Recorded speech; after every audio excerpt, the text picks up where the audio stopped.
নমস্কার। আমরা আরেকটা সকালের মধ্যে প্রবেশ করলাম। আরেকটা নতুন প্রভাতে আমরা এসে আমার পাঠকেন্দ্রের পাশে যে সকল পাখির কলরব আছে তা তুমি মুগ্ধ হয়ে আমরা আজকে শুরু করছি ওয়েস্ট বেঙ্গল স্টেট ইউনিভার্সিটির সেকেন্ড সেমিস্টারের বাংলা মেজর সাজেশন নিয়ে।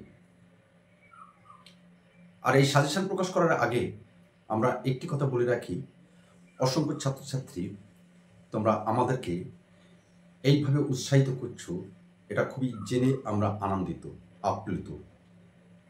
একটা কথা বলে রাখি, আমাদের এটা কোনো ব্যবসায়িক ভিত্তিক চ্যানেল নয়।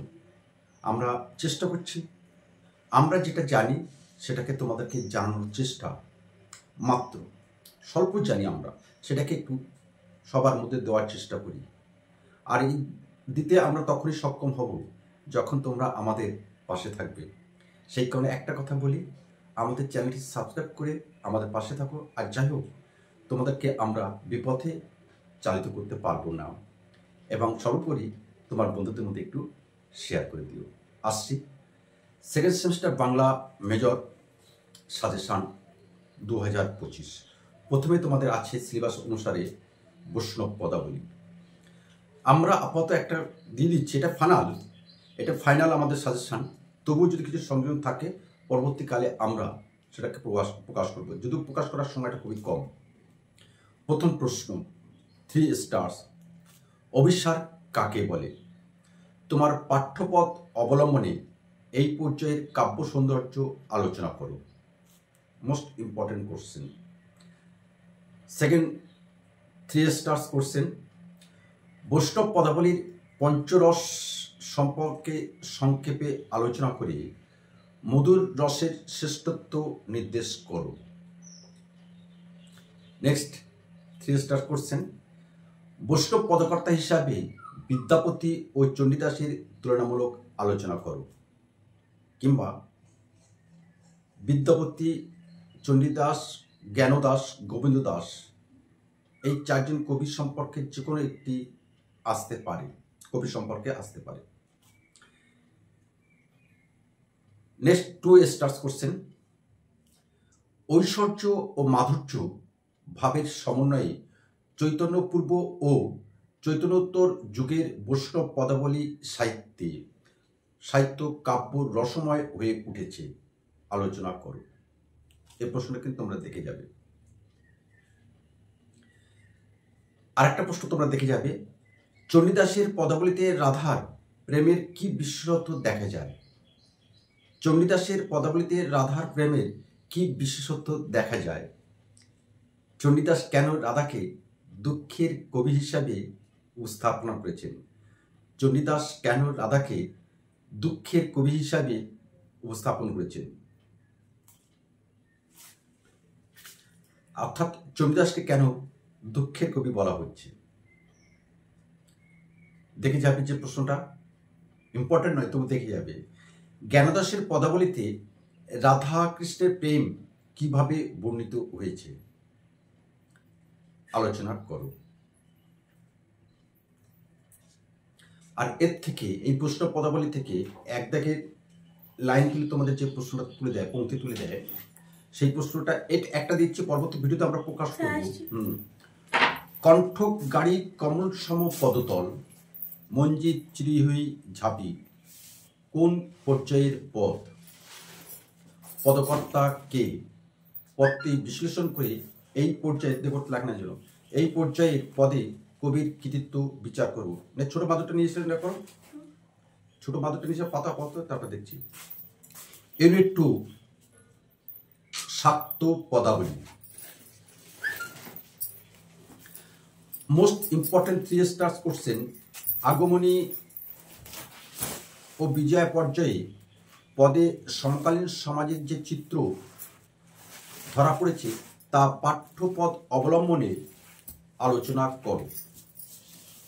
নেক্সট 3 স্টার্স কোশ্চেন, বাঙালি ঘরের কথাই বড় হয়ে দেখা দিয়েছে শাক্ত পদাবলীতে, পাঠ্যপদ অবলম্বনে মন্তব্যটির সার্থকতা বিচার করো। 3 স্টার্স কোশ্চেন মোস্ট ইম্পর্টেন্ট। শাক্ত পদকর্তা হিসাবে রামপ্রসাদ সেন অথবা কমলাকান্ত ভট্টাচার্যের কবি কৃতিত্ব আলোচনা করো। আর এর থেকে যে দুটি প্রশ্ন লাইন তুলে দেবে তোমাদের, সেই প্রশ্ন দুটো আমরা বলে দিচ্ছি। কেবল আশার আশা ভবে আশা, আশা মাত্র হলো। পদকর্তা কে? কোন পর্যায়ের পদ উল্লেখ করে কাব্য সৌন্দর্য বিশ্লেষণ করো। নেক্সট যে কবিতার লাইন, এমন দিন কি হবে তারা, যবে তারা বলে তারা বেয়ে পড়বে ধারা। পদকর্তাকে? পদটি কোন পর্যায়ে? পদটির কাব্য সৌন্দর্য বিশ্লেষণ করো। ইউনিট 3 চণ্ডীমঙ্গল কাব্য আকেটিক খণ্ড। আর সেই চণ্ডীমঙ্গল কাব্যের আকেটিক খণ্ডের সাজেশন বলার আগে তোমাদেরকে একটু বলে দিই, যারা এই চ্যানেলে নতুন এসেছো অবশ্যই আমাদের চ্যানেলটি সাবস্ক্রাইব করে আমাদের পাশে থাকবে। এইটুকু আশা প্রত্যাশা আমরা করতেই পারি। আর তোমরা যদি আমাদের পাশে এভাবে সহযোগিতা করো তাহলে আমরা আরো অনেক কাজ করতে পারবো, এটুকু আশা আমরা করতে পারি। কারণ এই যে আমরা ভিডিওগুলো প্রকাশ করছি সাজেশন পর্বের সময়, এখন আমাদের এই সপ্তাহটা চলে যাবে আমাদের সাজেশন পর্ব। তোমরা যদি না থাকো তাহলে আমরা কিন্তু এমন দ্রুহ কঠিন কাজে অবতীর্ণ হতে খুব বেশি উৎসাহী হব না। সেই কারণে আমাদের পাশে থেকে এবং বন্ধুদেরকে একটু শেয়ার করে আমাদেরকে একটু সহযোগিতা করবে।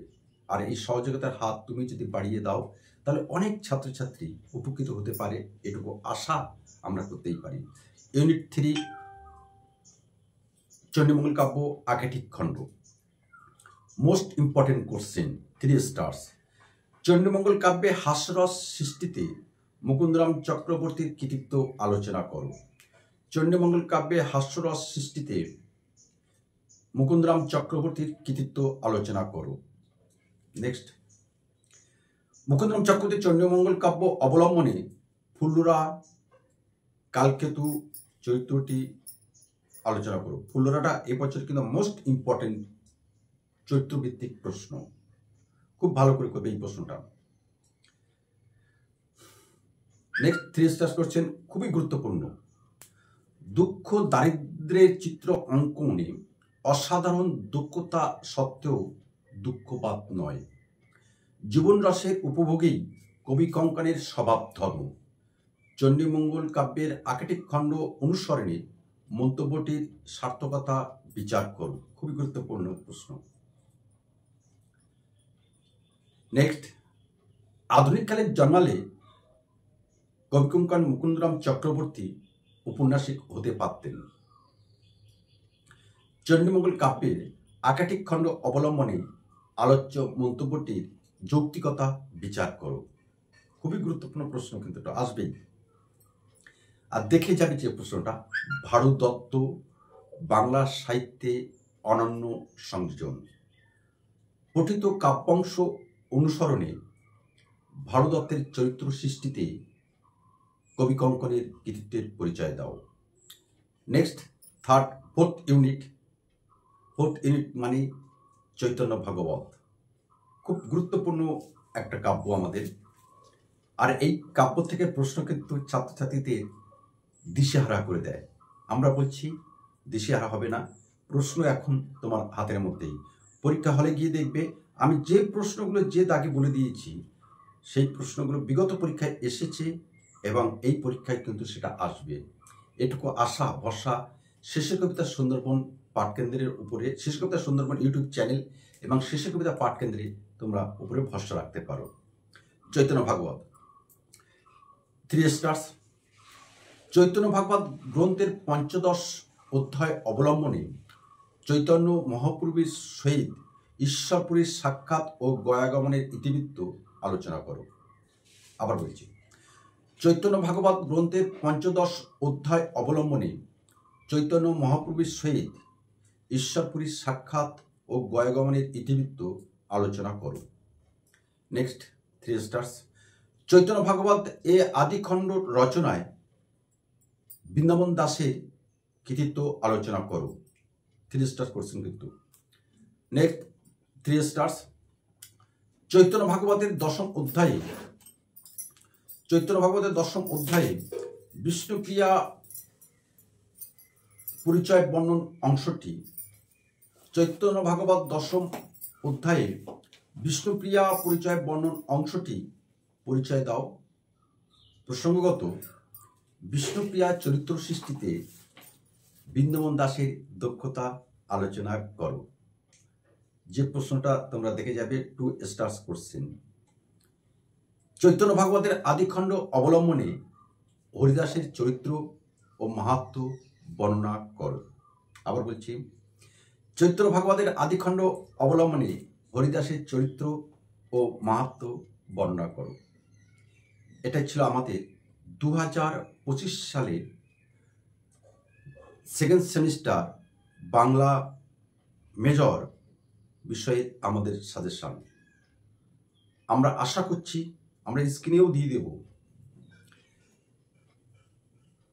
এই প্রশ্নগুলো তোমরা করে গেলে এখনো প্রচুর সময় আছে, তো দেখে যেতে হবে। এখন দেখে যাওয়ার সময় অবশ্যই তোমরা 100% প্রশ্ন কমন পাবে। বিগত পরীক্ষাগুলিকে আমাদের বলে দেয় এবং ছাত্রছাত্রী সেই তথ্য আমাদের হাত তুলে দিয়েছে। তো আজকে আমরা এখানে রাখি, কিন্তু যাওয়ার আগে একটা কথা আবার বলে দিই, please subscribe our channel and share to your friend. তো আজ আমরা এখানে রাখি, আবার কোন একটা সময়ে তোমার সাথে সম্ভবত আমাদের আবার দেখা হবে। কারণটা কি জানো? কারণটা হলো পৃথিবী গোলাকার, আর পৃথিবী গোলাকার হওয়ার কারণে তোমার সাথে আমার নিঃসন্দেহে দেখা হবে। নমস্কার।